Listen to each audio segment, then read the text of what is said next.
अभ्यास केलेला आहे. समजा एक लाईन जर आपण स्पेसमध्ये घेतली आणि ती लाईनला पॅरलल लाईन जर ओरिजिनमधून पास होणारी लाईन जर तयार केली तर ती लाईन एक्स सोबत अँगल तयार करते अल्फा, वाय सोबत बीटा आणि झेड सोबत गॅमाचा अँगल तयार करतो. आता गॅमाचं रिप्रेझेंटेशन हरिझन वेगळं करते. मी का अर्थाने गॅमा असा काढतो, त्याच्यामुळे लक्षात ठेवा हा गॅमाचा सिम्बॉल आहे तुमचा. Alpha beta gamma are the angle made by the line along X Y Z axis. This angles is called as direction angles. बरोबर आहे. What is the direction cosines. आता डायरेक्शन कोसाइन्स म्हणजे काय असेल तुमचे, डायरेक्शन कोसाइन्समध्ये LMN are called as direction cosines किंवा cosines of a direction angles. काय म्हटलं sir, cosines of a direction angles also called as direction cosines. म्हणजेच काय, cos alpha cos beta cos gamma are called as direction cosines of that line. आता आपलं direction cosine झालं. आता आपल्याला काय करायचं माहिती आहे का, डायरेक्शन रेशोचा अभ्यास करायचा आहे. Direction ratio. पण डायरेक्शन रेशोच्या अगोदर काय करू आपण, लाईनचे डायरेक्शन कोसाइन्स काढून पाहू. काय करायचं आपल्याला, लाईनचे डायरेक्शन कोसाइन्स डिटरमाइन करायचे along X Y Z axis. पहा, direction cosines of X axis जर मग काढायचा असेल तर समजा मग एक्स ॲक्सिस स्वतःभोवती कितीचा अँगल तयार करतो. पहा, अँगल्स आर एक्सचा एक सोबतचा अँगल 0 डिग्रीचा, वाय सोबत किती डिग्रीचा अँगल तयार करते 90 डिग्रीचा, झेड सोबत 90 डिग्रीचा. मग direction cosines of X axis काय येईल, दॅट इज ते येतील कॉस 0 कॉस 90 आणि कॉस 90. कसं आलं तुम्हाला समजलं का. X axis makes and angles 0 degree along x, along Y 90 degree, along Z 90 degree, cos 0 cos 90 cos 90. That is काय आले पहा, तुमचं उत्तर आलं 1 0 0. बरोबर आहे. हे काय झाले, डायरेक्शन कोसाइन. कोणाचे डायरेक्शन कोसाइन झाले तुमचे, एक्स ॲक्सिसचे. तर तुम्हाला 1 0 0 वरून सांगता आलं पाहिजे 1 0 0 are the direction cosines of X axis. कोणी प्रश्न विचारला direction cosines of X axis काय आहे, 1 0 0. कसे आले, 0 90 90 हा झाला अँगल, डायरेक्शन अँगल. म्हणजे कॉस 0 कॉस 90 कॉस 90 ते आले तुमचे 1 0 0. बरोबर आहे. आता direction cosines of Y axis, लक्ष द्या, direction cosine of Y axis तुम्हाला डिटरमाइन करायचं. Direction cosines of Y axis determine करायचं जर असेल तर मग इथं काय असेल पहा, direction angles, direction angles, direction angles are. Direction angles किती आला तुमचा, वायचा आहे सोबत पहा, हे आला तुमचा 90 डिग्री 0 डिग्री आणि 90 डिग्री. म्हणजे वाय ॲक्सिसनं किती डिग्रीचा अँगल तयार केला, वाय सोबत 0 डिग्रीचा, एक्स सोबत 90, झेड सोबत 90. म्हणजे काय आन्सर येईल पहा, कॉस 90 कॉस 0 कॉस 90. पाठ करायची गरज नाही, परफेक्ट सांगता आलं पाहिजे. दॅट इज हे किती आले पहा, 0 1 0. हे झाले डायरेक्शन कोसाइन. काय झाले तुमचे, direction cosine of Y axis. 1 0 0 कोणाचे, एक्स ॲक्सिसचे, 0 1 0 वाय ॲक्सिसचे. आता direction cosines of Z axis काढायचं तुम्हाला. काय काढायचं तुम्हाला, direction cosine of Z axis. Direction cosines of Z axis जर काढायचा असेल तर पहिले तो किती डिग्रीचा अँगल तयार करतो तो सांगायचा. झेड हा एक्स सोबत तयार करेल 90 डिग्रीचा अँगल, वाय सोबत करेल 90 डिग्रीचा, बरोबर आहे, आणि झेड सोबत करेल 0 डिग्रीचा. दॅट इज किती आलं तुमचं, कॉस 90 कॉस 90 आणि कॉस 0. म्हणजे काय आलं, 0 0 1 are the direction cosine, direction cosine of Z axis. शॉर्टमधला पॉईंट होता 1 मिनिटाचा. Direction cosines of X axis 1 0 0. Direction cosines of Y axis, हा direction cosines of Y axis 0 1 0. Direction cosines of Z axis किती आला, 0 0 1. कसा तयार केला हे तुम्हाला कळलं. त्याचे अँगल घ्यायचे आणि त्याच्यानुसार कोसाइन अप्लाय करायचा. तुम्हाला डायरेक्शन कोसाइन्स आणि डायरेक्शन अँगल्स दोन्ही concept along X Y Z axis समजला. बरोबर आहे. Direction angle of X axis विचारलं तर 0 90 90, Y axis 90 0 90, Z axis 90 90 0. Cosine जर विचारलं तर 100 010 001. आता आपल्याला नवीन कॉन्सेप्ट शिकायचा आहे डायरेक्शन रेशो. आता कोसाईन समजलं तुम्हाला, डायरेक्शन अँगल समजलं, डायरेक्शन रेशो हा सुद्धा एकदम सिम्पल आणि साधा कन्सेप्ट आहे, एकदम साधा. तुमचा कोणताही जगातला रिअल नंबर घ्या, are proportional to the direction cosines, बरोबर की नाही. यालाच आपण डायरेक्शन रेशो असं म्हणतो. कोणताही रिअल नंबर, कोणताही, पहा, any real number proportional to the direction cosine, any real number proportional to direction cosines of the lines are called direction ratio of that line. किती सिंपल पॉईंट पहा. एखादा real number घ्या, any real number proportional to the direction cosines. कोणताही real number, समजा मी real number A घेतला किंवा बी घेतला किंवा सी घेतला, हा कोणाला प्रोपोर्शनल असतो? कोसाईनला. Any real number proportional to the direction cosines of a line are called direction ratio of that line. त्या लाईनला आपण direction ratio of that line असं म्हणतो. एल जर डायरेक्शन कोसाईन्स असतील आणि ए बी सी जर तुमचे डायरेक्शन रेशो येत असतील तर त्यावेळेस त्याचे डायरेक्शन रेशो कसे येतात पहा. एल कोसाईन्स आहे, ए बी सी हा तुमचा एरी रिअल नंबर जर येत असेल तर याच्यावरून तुम्हाला त्या लाईनचे डायरेक्शन रेशो डिटरमाइन करायचे. पहिला प्रश्न, कोणताही रिअल नंबर घ्या, हा कोणाला प्रोपोर्शनल असतो? कोसाईनला. त्याच्यापासून जे तयार होते त्याला काय म्हणतो आपण? Direction ratio. पहा, the real number proportional to the direction cosines of a line are called direction ratio of that line. समजा या लाईनचे डायरेक्शन कोसाईन एल आहे आणि एनी रिअल नंबर हा तुमचा ए बी सी आहे. एनी नंबर लिखा आहे तुमचा A B C, such that A by L B by M C by N is equal to constant. हा लॅमडा घ्या, 1/λ घ्या, काही घ्या. A by L B by M C by N is equal to constant, then ABC are called direction ratio of that line. त्यामध्ये त्या ABCला आपण direction ratio of that line असं म्हणतो. ही लाईन आहे, हिचे कोसाईन एलिमेंट आहे. रिअल नंबर ABC दिला, L/A M/B N/C असं म्हणा, किंवा A/L B/M C/N बरोबर lambda. Then ABC are called as direction ratio of that line. हे कॉन्स्टंट एवढं असते. याला उलटंही लिहू शकता तुम्ही, L/M M/B N/C असंही लिहिलं चालते. हे झाले direction ratio of that line. समजा एक लाईन आहे, त्या लाईनचे डायरेक्शन कोसाईन, सपोज हे आले 1/√3 - 1/√3 1/√. सपोज या लाईनचे डायरेक्शन कोसाईन 1/√3 - 1/√3 1/√3 आला. आता रेशो काढायचा.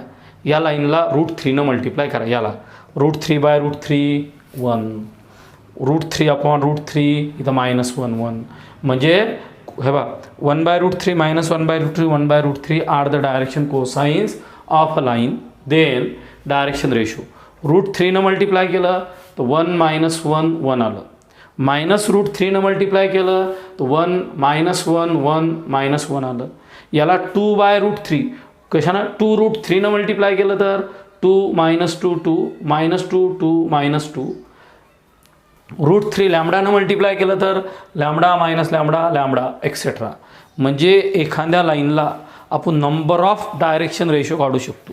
समजा त्या लाईनचा डायरेक्शन कोसाईन बोर्डवर पहा 1/√3 - 1/√3 1/√3 आला. एका मुलानं काय केलं? √3 मल्टिप्लाय केलं. रेशो किती आला त्याचा? 1 - 1 1 आला. बरोबर आहे. -√3 मल्टिप्लाय केलं -1 1 -1 आलं. बरं, 2√3 मल्टिप्लाय केलं तर 2 - 2 2. बरं, लॅमडा √3 मल्टिप्लाय केलं तर लॅमडा - लॅमडा. म्हणजे number of direction cosines direction ratio तयार होतात. म्हणजे एखादी जर लाईन असेल तर त्या लाईनचे कोसाईन फिक्स असतील. 1/√3 - 1/√3 1/3. कोसाईन बदलणार नाही. ही लाईन आहे ना, या लाईनचे कोसाईन एकच येणार. कोणकोणचे? समजा हे आले, पण डायरेक्शन रेशो किती येतात? हे पहा, पहिला, दुसरा, तिसरा, चौथा, पाचवा एक्सेट्रा. म्हणजे एखाद्या लाईनला नंबर ऑफ डायरेक्शन रेशो असतात पण युनिक डायरेक्शन कोसाईन्स असतात. म्हणजे ही जर लाईन असेल तर लाईनला डायरेक्शन कोसाईन युनिक असतील बट डायरेक्शन रेशो इन्फानेटली मेनी असतात. हे आपल्याला उदाहरणावरून प्रूव्ह झालं. कोसाईनला जर तुम्ही मल्टिप्लाय केलं तर रेशो तयार होतात. हे नंबर ऑफ रेशो आले. याच्यामुळं आपण एक महत्त्वाची नोट्स या ठिकाणी म्हणू शकतो. पहा, any non zero constant multiplied by direction cosines of a lines are direction ratio of that line. समजा एखाद्या लाईनला डायरेक्शन कोसाईनला जर तुम्ही मल्टिप्लाय केलं तर त्याच्यापासून तुम्हाला डायरेक्शन रेशो तयार होतात. त्याच्यामुळे सर काय म्हणतात पहा, line has infinite many direction ratio. काय म्हटलं sir, line has infinite many direction ratio but unique direction cosines. हा शब्द तुम्ही कधीच विसरायचा नाही. तुम्ही जर एखादी लाईन जर घेतली तर त्या लाईनला इन्फानाईट मेनी डायरेक्शन रेशो असतील पण कोसाईन युनिक असतील. उदाहरणार्थ प्रूव्ह झालं. हे कोसाईन आहे, कोणत्या बी रिअल नंबरनं कॉन्स्टंटनं मल्टिप्लाय करा लय मोठे रेशो होतात. पण कोणत्याही लाईनला डायरेक्शन रेशो इन्फानाईट मेनी असतात, बरोबर, पण कोसाईन युनिक असतात. म्हणजेच तुम्ही काय म्हणसाल, line has infinite many direction ratio but unique direction cosine. मित्रांनो, आपण relation between direction ratio and direction कोसाईनचा अभ्यास करू. आपल्याला काय करायचं, रिलेशन काढायचं आहे डायरेक्शन रेशो आणि डायरेक्शन कोसाईनमध्ये. याच्या अगोदर फक्त आपल्याला एक स्टेटमेंट माहीत पाहिजे. एलिमेंट जर डायरेक्शन कोसाईन्स असतील तर त्याच्यामध्ये सुद्धा एक इंटरनल रिलेशन असते. L square plus M square plus N square must be equal to 1. वाटलंच तर आपण याचा प्रूफ नंतर घेऊ. एलिमेंट जर डायरेक्शन कोसाईन्स जर असतील तर L square plus M square plus N square याची किंमत 1 येते. हे आपण नंतरच्या पिरियडमध्ये किंवा या पिरियडमध्ये शेवटी सांगू. आता आपलं रिलेशन काढायचं कोणाकोणाचं, डायरेक्शन रेशो आणि डायरेक्शन कोसाईन्स. मग एक लाईन घ्या, त्या लाईनचे ए बी सी झाले डायरेक्शन रेशो, ए बी सीचा काय झाले डायरेक्शन रेशो, आणि एल एम एन हे काय झाले डायरेक्शन कोसाईन्स. मग याच्यामध्ये रेशो 2 टाईपचा असतो, ए by L, B by M, C by N is equal to constant. किंवा आपण असंही म्हटलं होतं element of the direction कोसाईन्स then, पहा बरं एकदा या ठिकाणी, then L by A is equal to M by B is equal to N by C is equal to some constant lambda. पहा, उलटाही रेशो घेतला तुम्ही, ए by L, B by M, C by N is equal to constant. हे काही घेतलं ते चालते. आपण trigonometric फंक्शनमध्ये पाहिलं होतो, एल बाय ए किंवा ए बाय एल घेतला तर तो कॉन्स्टंटच येतो. L by A, M by B, N by C is equal to lambda आला. आता मी काय करतो, या ठिकाणी एल एम एनच्या किमती काढतो. कशा किमती काढतो पहा बरं, एकदम सोपं. एल बाय ए बरोबर lambda implies that L is equal to A lambda. सगळ्यांना समजलं. पहा, L by A is equal to constant, त्या कॉन्स्टंटला लॅम्बडा म्हटलं, एल बरोबर ए लॅम्बडा. सिमिलरली काय असेल पहा, सिमिलरली एम बरोबर बी लॅम्बडा आणि सी बरोबर एन लॅम्बडा. डबल पहा एकदा बोर्डवर. इथं काय आलं तुमचं, एल बरोबर ए लॅम्बडा आला, एम बरोबर काय आला बी लॅम्बडा, आणि एन बरोबर काय येईल तुमचा सी लॅम्बडा. एन बरोबर काय येईल तुमचा सी लॅम्बडा. म्हणजे तुम्ही काय केलं, ए बी सी रेशो घेतले, एल एम एन कोसाईन घेतलं. त्या आयुष्यामधले काय रिलेशन आहे, डायरेक्शन रेशो कशाला म्हणायचं, L by A, M by B, N by C is equal to constant. हे झालं डायरेक्शन रेशो. मग ह्या कॉन्स्टंट एवढं लॅम्बडासोबत इक्वेट केलं, मग एल बरोबर ए लॅम्बडा आला. सिमिलरली एम बरोबर बी लॅम्बडा, सी बरोबर एन लॅम्बडा. आता वी नो, तुमचं शिकणं बाकी आहे.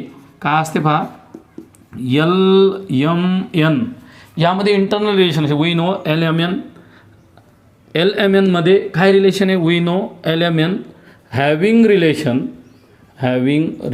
कोणचं relation, L square plus M square plus N square is equal to 1. याचा प्रूफ आहे आपण नंतरच्या पिरियडमध्ये किंवा या पिरियडमध्ये शेवटी आपण घेऊ. बरोबर आहे का नाही.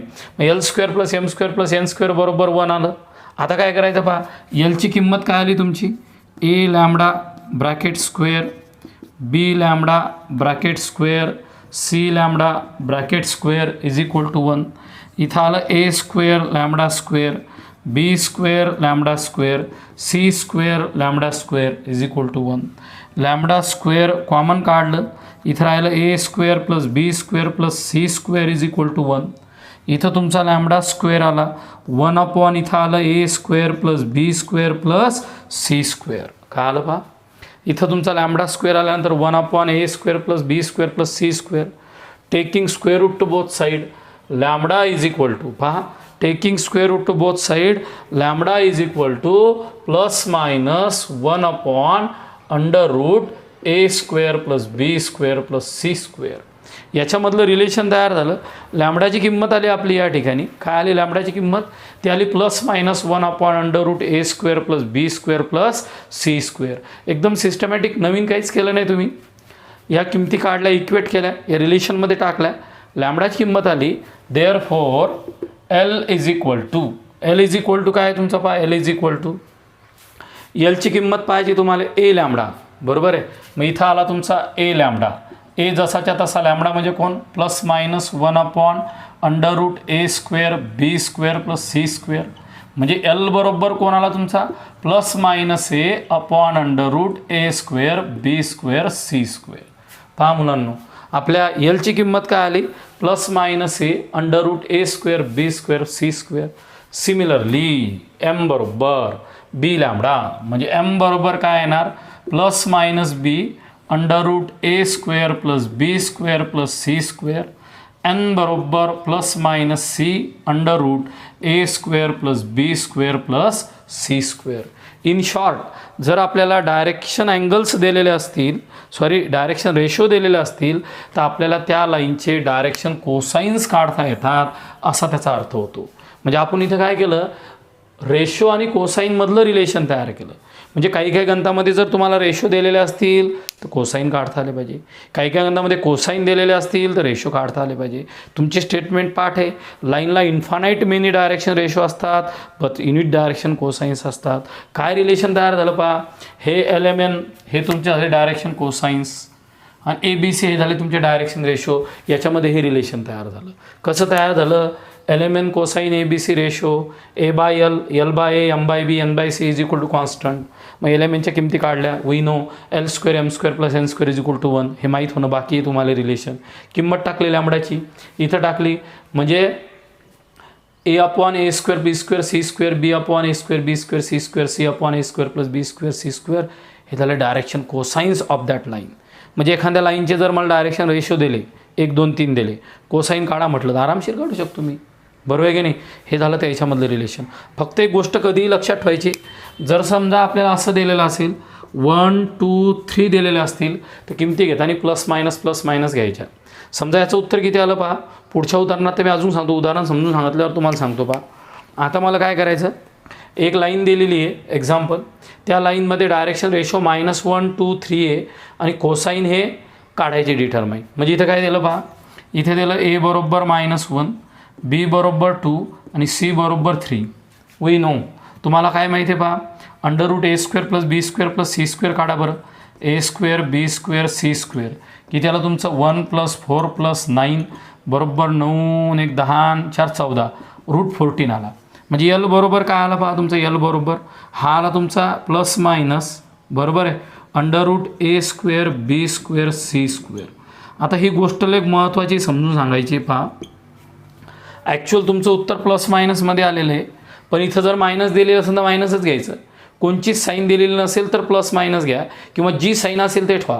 प्लस मायनस घेण्याची गरज नाही. तुम्हाला कळलं होतं प्लस मायनस का आलं, ती लाईन जे आपण ओरिजिनमधून पास केली होती, समजा ही एक लाईन होती OP आणि OP डॅश होती, तर याचा अँगल अल्फा बीटा गॅमा आला, याचा pi minus alpha pi minus beta pi minus gamma आला. पण कोसाईन काढताना कसे काढले ते तुम्ही, plus minus cos alpha plus minus cos beta plus minus cos gamma. म्हणजे या ठिकाणी आता फक्त एकच गोष्ट लक्षात ठेवायची, इथं तुमचा प्लस मायनस आला, A बरोबर कोण आहे -1 अपॉन कोण आलं √14. मग आता लिहिताना प्लस मायनस प्लस लिहायचं का नाही, याची ओरिजिनल जी साईन आहे ती लिहायची. ओरिजिनल साईन आली -1 अपॉन √14. पहिलं गणित पहा, मग तिन्ही प्रकार सांगतो. मग आता मला M काढायचा, M बरोबर कोण आला √2 अपॉन √14. N बरोबर कोण आला माझा 3 अपॉन √14. म्हणजे दिलेल्या लाईनचे कोसाईन काय आले, म्हणजे डायरेक्शन कोसाईन्स ते आले माझे -1/√14, 2/√14 आणि 3/√14. आता मी याच्यावरून तुम्हाला इन्फानिट टर्म समजून सांगू शकतो फास्टमध्ये. -1 2 3 असेल तर हे तुमचे कोसाईन आले. आता समजा इथं 1 2 3 असतं, 1 2 3 पॉझिटिव्ह असते, तर मला कोसाईन लिहिताना काय लिहिता आलं असतं पहा, या ठिकाणी इथं आलं असतं माझं 1/√14 2/√14 3/√14. इथं जर -2 असते ना, हे प्लस असतं तर फक्त इथं मायनस साईन झाली असती, हे मायनस असतं तिथं मायनस साईन झाली असती. ही गोष्ट लक्षात ठेवा, थोडं गडबड करतात आणि चुकीचं लिहितात. अशा प्रकारे तुम्हाला डायरेक्शन रेशो आणि डायरेक्शन कोसाईनमध्ये काय रिलेशन आहे ते 2 मिनटात समजून सांगितलं. हे रिलेशन तयार केलं, एक उदाहरण समजून सांगितलं. आता त्याच्यावरचे महत्त्वाचे पॉईंट आहे. तुम्ही प्रॉब्लेम सोडवायला जाताना तुम्ही म्हणता सर आम्हाला प्रॉब्लेमच जमत नाही, याच्या मागचं कारण तुमच्या जो बेसच नसते. तुम्ही जर बेस क्लिअर केला तर प्रॉब्लेम वाचण्याची सुद्धा गरज पडत नाही. आता तुम्हाला काही नोट दिलेलं आहे, तुम्ही एक मागं डायग्राम काढली होती, ती डायग्राम डोळ्यासमोर आणायची. समजा इथं छोटीशी डायग्राम काढतो मी अशी, हे बघा दिसत असेल तुम्हाला. ओरिजिनमधून एक पॉईंट लाईन पास झालेली आहे. समजा हा ओरिजिन, हा पी आहे. हां, तर आपल्याला या ओ पीविषयी चर्चा करायची. ओ पीविषयी हे बघा, let P of X Y Z the any point in the space. हा स्पेसमध्ये प्रेझेंट आहे. एक्स वाय झेड जर घेतला तर, किंवा पॅरलोपाईडचं उदाहरण घेतलं, तो आत दिसतो तो पॉईंट तो. तर P of X Y Z with any point in the space such that O P is equal to R. O पीचं ओरिजिनपासून अंतर तुमचं आर दिलेलं आहे. Then O P has direction cosines. त्या ओ पीचे डायरेक्शन कोसाइन्स कोण आहे? L M N. एल कोण? Along X axis, M along Y, along Z. Then X is equal to L R plus M. X बरोबर L R, Y बरोबर M R आणि Z बरोबर N R. म्हणजे आपल्याला स्पेसमध्ये जर एक पॉईंट दिलेला असेल, ओरिजिनपासून त्या पॉईंटचं अंतर हे आर असेल, तर आपल्याला त्या पॉईंटचे कोऑर्डिनेट शोधून काढल्या जातात. समजा ही तुमचं स्पेसमध्ये पॉईंट पी आहे, ओरिजिनपासून त्यांचं अंतर आर आहे, एल एम एन त्याचे कोसाइन्स आहे, तर त्याचे कोऑर्डिनेट आरामात काढल्या जातात. पॉईंट पीचे कोऑर्डिनेट, याचे कोसाइन कोण आहे? L M N. ओ पीपासून अंतर कोण आहे? आर. एक्स कोऑर्डिनेट काय असेल? L R. Y coordinate M R. Z coordinate N R. हे बा, L R M R N R. P of X Y Z बरोबर L R M R N R. म्हणजे पहिल्या पॉईंटचा अर्थ काय झाला? जर तुम्हाला ओरिजिनपासून पॉईंटचं अंतर माहीत असेल स्पेसमधलं, आणि त्या लाईनचे, जी ओ पी लाईन दिली ना, तिचे जर तुम्हाला कोसाईन माहीत असेल, तर कोऑर्डिनेट काढल्या जातात. ओपासून ओरिजिनचं अंतर, पॉईंट पीचं अंतर आर आहे, त्याचे कोसाईन एल एम एन आहे, बरोबर आहे. मग तिच्यावरून आपण काय म्हटलं, त्या लाईनचे कोऑर्डिनेट, पॉईंट पीचे कोऑर्डिनेट कसे काढले? एल आर एम आर आणि एन आर. झाला पहिला पॉईंट. आता या ओ पीवर एक वेक्टर आर्ट झालेला आहे आर, त्याच्याविषयी चर्चा करू. Vector R is equal to mod of R is equal to L I plus M J plus N K. Actual काय आहे पहा तुमचं, आर इज इक्वल टू सरना असं लिहिलं, mod of R is equal to काहीतरी हे बॉज इथं ये, तर R upon mod of R, यालाच आपण आर कॅप युनिट वेक्टर असं म्हणतो. याला आपण काय म्हणतो? Unit vector. R is equal to mod of R L I plus M J plus N K. या आरला खाली घ्या बरं तुम्ही, मॉड ऑफ आर घ्या. मग तुम्हाला माहीत आहे आर अपॉन मॉड ऑफ आरला काय म्हणतात? युनिट वेक्टर म्हणतात. मग हे तो युनिट वेक्टर तयार झाला. युनिट वेक्टर कोण आहे? L I plus M J plus N K. Unit vector R cap is a unit vector acting along O P. म्हणजे तुमची जर दिलेली लाईन ओ पी असेल, त्या लाईन ओ पीवर युनिट वेक्टर ॲक्टच असतो. त्याचं नाव काय आहे? कधी लक्षात ठेवायचं, ह्या पॉईंटला महत्त्वाचं आहे. L I plus M J plus N K. समजा ओरिजिनपासून हा पॉईंट पी आहे, स्पेसमध्ये दिलेला आहे. मग तुम्हाला काय करायचं? हिच्यावर एक युनिट वेक्टर ॲक्ट झालेला आहे, त्याचं नाव सांगा. ते काय येईल? L I plus M J plus N K. कसं आलं हे पहा, vector R is equal to mod of R into L I plus M J plus N K. R upon mod of R आलं म्हणजे युनिट वेक्टर आलं, L I plus M J plus N K. R cap is unit vector acting along O P. म्हणजे O पीवर always कोणत्याही पॉईंटवर एक vector act झालेला असतो, त्या वेक्टरचं नाव असते युनिट वेक्टर. त्याच्या पुढचा पॉईंट पहा, R is equal to A I plus B J plus C K is a vector having direction cosines L M N. Then A B C are the direction ratio. आता इथं काय दिलं? एखादा point दिलेला आहे, carefully पहा. समजा स्पेसमध्ये एक पॉईंट प्रेझेंट आहे, त्या पॉईंटचे कोऑर्डिनेट हे ए I plus B J plus C के आणि त्या लाईनचे कोसाईन एल एम एन आहे, त्याच्यामध्ये एक रिलेशन तयार होते. पहा, आत्ता जे शिकवलं ना तोच पॉईंट इन शॉर्ट आहे तुमचा. ए I plus B J plus C K is unit vector having the direction cosines L M N. A B C are the direction ratio.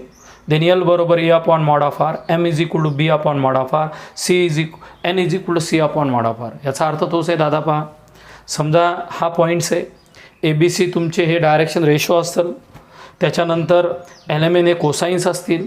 L बरोबर काय असेल? A upon mod of R. M बरोबर B upon mod of R. N बरोबर C upon mod of R. आत्ता नाही पाहिलं का तुम्ही या गणितामध्ये? पहा, हे A upon under root A square B square C square. तेच आर म्हणजे अंडररूट. पहा, आर मॅग्निट्यूड ऑफ आर म्हणजे या पॉईंटचा कोऑर्डिनेट. मॅग्निट्यूड ऑफ आर म्हणजे under root A square plus B square plus C square. म्हणजे एल एम एन हे direction कोसाइन्सच आहे, फक्त वेगळ्या भाषेत समजून सांगितले. आता समजा तुम्हाला एक लाईन स्पेसमध्ये प्रेझेंट आहे, स्पेसमध्ये त्याचे कोऑर्डिनेट आहे x1 y1 z1 आणि बी पॉईंटला तुमचा x2 y2 z2. पहा, स्पेसमध्ये एक सेगमेंट प्रेझेंट आहे किंवा एक लाईन आहे, ती लाईन या दोन पॉईंटमधून पास होते. ती लाईन या 2 पॉईंटमधून पास होते. लाईन एल आहे, कुठून पास झाली? ए बीमधून. तर आपल्याला या लाईनचे डायरेक्शन रेशो काढायचे. डायरेक्शन रेशो पहा, लाईन पासिंग थ्रू बरोबर आहे A and B. Line passing through A and B. Then direction ratio of line. Direction ratio आली की कोसाईन काढल्या जातात. मुलांना समजत नाही बरं नंतर. डायरेक्शन रेशो काय असतील पहा, x2 minus x1 y2 minus y1 z2 minus z1 that is A B C. म्हणजे तुमची दिलेली लाईन 2 पॉईंटमधून जर पास होत असेल ए आणि बीमधून, आणि त्या लाईनचे तुम्हाला जर डायरेक्शन रेशो काढायचे असतील तर ते डायरेक्शन रेशो कसे काढायचे? x2 minus x1 y2 minus y1 z2 minus z1. त्यालाच आपण ए बी सी असं म्हणतो. म्हणजेच ए बरोबर कोण आलं? x2 मायनस x1, बी बरोबर y2 मायनस y1, सी बरोबर z2 मायनस z1. हे आले त्या लाईनचे डायरेक्शन रेशो. अरे एकदा रेशो आले की कोसाईन काढल्या जातात. कोसाईन काय? A upon under root A square B square plus C square. Ratio आले म्हणजे कोसाईन येणार. त्याच्यामुळं जीव तोडून रिलेशन शिकवायले. त्याच्यानंतर समजा ही एक लाईन दिलेली आहे एल नावाची, ही दुसरी लाईन दिलेली आहे एम नावाची. इथं लाईन एल बरोबर आहे ही पॅरलल आहे. कोणाला? लाईन एमला. लाईन एल आणि लाईन एम एकमेकाला पॅरलल आहे. समजा या लाईनचे डायरेक्शन रेशो हां ए बी सी असतील. ही लाईनचे direction ratio A B C असतील, पण या बी लाईनचे डायरेक्शन रेशो काय असतील? ए बी सी.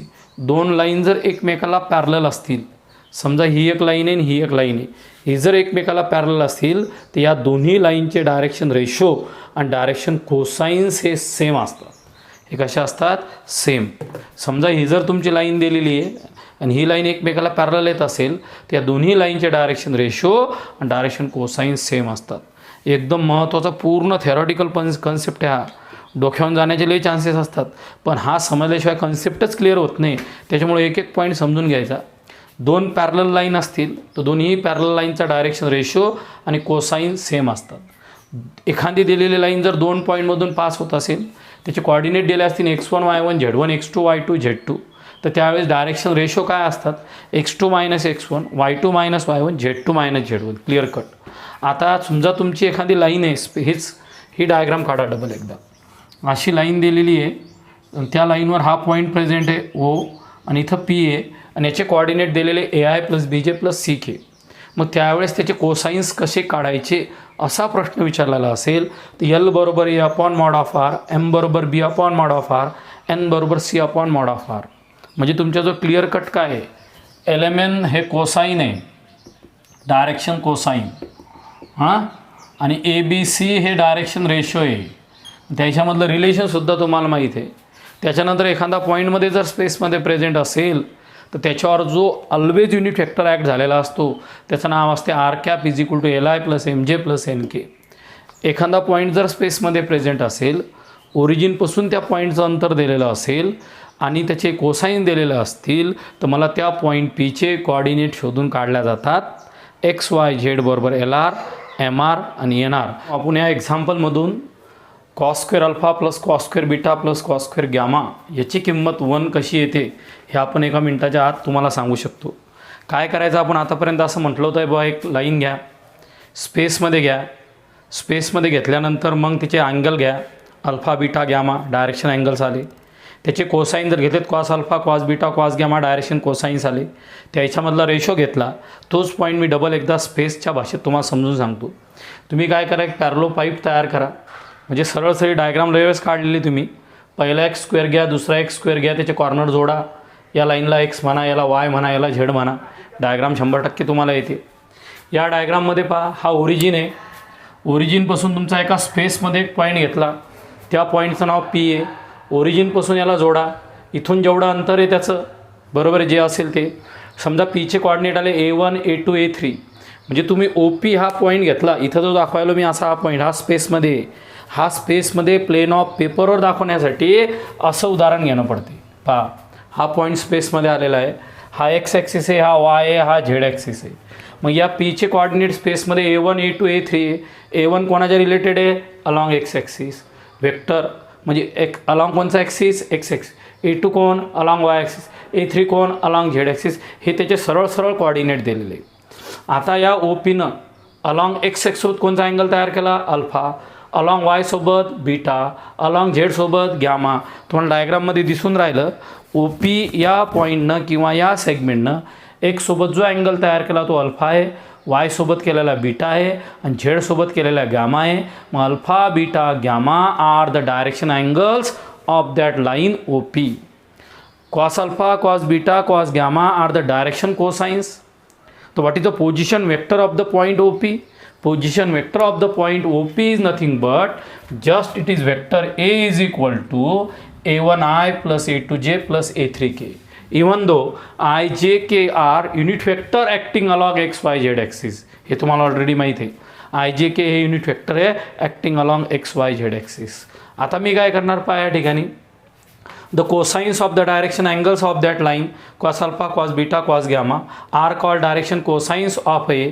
आत्ताच चर्चा केली, हा जो ए याचे डायरेक्शन कोसाइन्स आहे, alpha beta gamma direction angles आहे. आता काय म्हटलं पहा, alpha is the angle between. Alpha हा कोणाकोणामधला अँगल आहे, तुम्ही डायग्राम वेगळी करा बरं. अल्फा अँगल कोणामधला आहे, एक्स ॲक्सिसमधला आणि या पॉईंट पी मधला. अल्फा कोणचा अँगल आहे, हा पूर्ण अँगल तुमचा, हा एक्स ॲक्सिस आणि पॉईंट पीमध्ये. मग पॉईंट पीवर कोणचा पोझिशन वेक्टर ॲक्ट झालेला आहे, वेक्टर ए. त्याची किंमत काय आहे, A1I plus A2J plus A3K. आता केअरफुली शब्द आहे का पहा, alpha is the angle between unit vector along X axis and vector A is equal to A1I plus A2J plus A3K. हे तुम्हाला सगळ्यालाच माहीत आहे. पहा सर काय म्हटले, अल्फा हा अँगल एक्स आणि या पी मधला आहे. पी मधला कोण, A1I A2J A3K. सरने इथे लिहिलं पण bye definition of dot product. तुम्हाला डिटेलमध्ये जायचं असेल तर काय असते पहा, A डॉट बी बरोबर AB कॉस थिटा आणि कॉस थिटा बरोबर काय असते, A dot B upon mod of A mod of B. हा तुमचा फॉर्म्युला आहे. मग आता तुमचा अँगल कोणामधला आहे, अल्फा आय मधला आणि ए मधला. आय कोण आहे, युनिट वेक्टर ॲक्टिंग आला कोणचा ॲक्सिस, एक्स ॲक्सिस. म्हणजे इथे काय आला pi by definition of dot product cos theta बरोबर A dot B upon mod of A mod of B. मग आता तुमचा कॉस अल्फा कोण आहे, A dot B upon mod of A mod of B. Vector A जसाच्या तसा आहे तुमचा. कोणासोबतचा अँगल आहे, युनिट वेक्टर. कोणच्या ॲक्सिस रिलेटेड, एक्सच्या. त्याचं नाव काय आहे तुमचं, आय. म्हणजे A dot I upon mod of A into mod of I. हे तुम्हाला कळलं पाहिजे. दादा इकडं पहा, A डॉट बी बरोबर AB cos theta, cos theta बरोबर A dot B upon mod of A mod of B. A B मधला अँगल थिटा आहे आपला युनिट वेक्टरमधला आणि याच्यामधला अँगल अल्फा असल्यामुळे इथं vector A dot I upon mod of A mod of I आलं. हे तुम्हाला समजलं पाहिजे, कारण की ए आणि आय मधला अँगल तुमचा कॉस अल्फा आहे. मग ए बरोबर कोण आहे तुमचं, A1I A2J A3K. पहा मुलांनो, डॉट फक्त आय अपॉन इथं कोण आलं, mod of A. Unit vector 1 असल्यामुळे लिहायची गरज नाही. आता तुम्हाला माहीत आहे bye definition of dot product I dot I, J dot J आणि के डॉट के याची किंमत 1 असते, रिमेनिंग 0 असतात. तिथं काय आलं पहा, A1 in bracket I dot I plus 0 upon mod of, या ठिकाणी कोण आलेला आहे तुमचा, ए. मॉड ऑफ A1 आलेला आहे. आता ए जो असेल तो त्याचा जो मॅग्निट्यूड असतो तो घेतला तुम्ही, इथं मॉड ऑफ ए म्हणा. पहा म्हणजे इथं कॉस अल्फा बरोबर मित्रांनो काय आलं इथं, A1 upon mod of A, equation number 1. पहा मित्रांनो किती सिंपल तयार झालं.